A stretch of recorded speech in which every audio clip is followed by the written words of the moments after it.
মাননীয় পদ্মত মাণিক্য কিশোর তীব্রামথার সুপ্রিমো,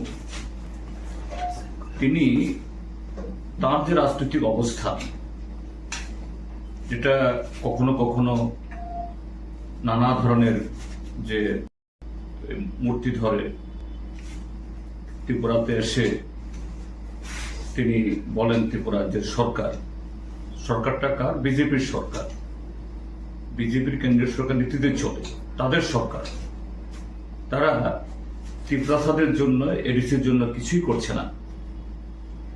এরকম নানাভাবে এখানে সাধারণ মানুষদেরকে ধরে রাখার জন্য, তাদের সমর্থন পাওয়ার জন্য তিনি কথা বলেন।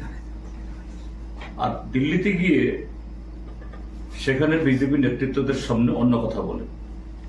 এতে তার মূল রাজনৈতিক যে অবস্থান, এটা পুরনো নয়, এটা নতুন নয়।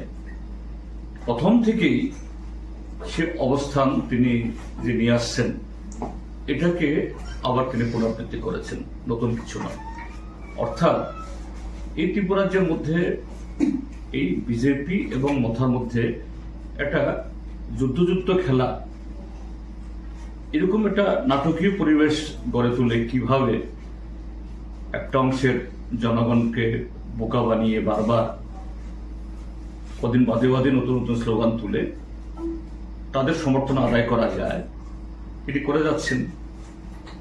আবার দিল্লি থেকে অন্য কথা বলছেন। এভাবে তার যে আসল রূপ, তার আসল শ্রেণীগত অবস্থান, ত্রিপ্রাসাদের সম্পর্কে সত্যি সত্যি তীব্রামথা দলের কোনো কর্মসূচি আছে কিনা নাই, এটাকেই তিনি তার এই বক্তব্যের মধ্য দিয়ে বলেছেন। তিনি আরেকটা কথা বলেছেন এখানে, যে গত ৭৮ বছরে নাকি এই দেশের ট্রাইবালদের, আদিবাসীদের জন্য বিগত দিনের কোন সরকার, কোন দল চিন্তা করেনি, একমাত্র মোদী অমিত শাহ তারা করেছেন।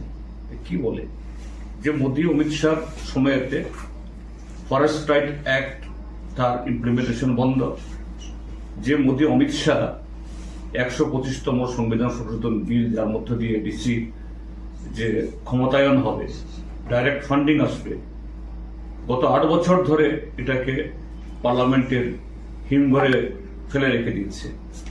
যে মোদী অমিত শাহর সময়তে দেশের লাখো লাখো আদিবাসী পরিবার, এই আদানি আম্বানিদের কাছে সমস্ত বনজ সম্পদ, প্রাকৃতিক সম্পদ তুলে দিতে গিয়ে উচ্ছেদ হচ্ছে, আর তিনি গিয়ে সার্টিফিকেট দিচ্ছেন। এটা তো অত্যন্ত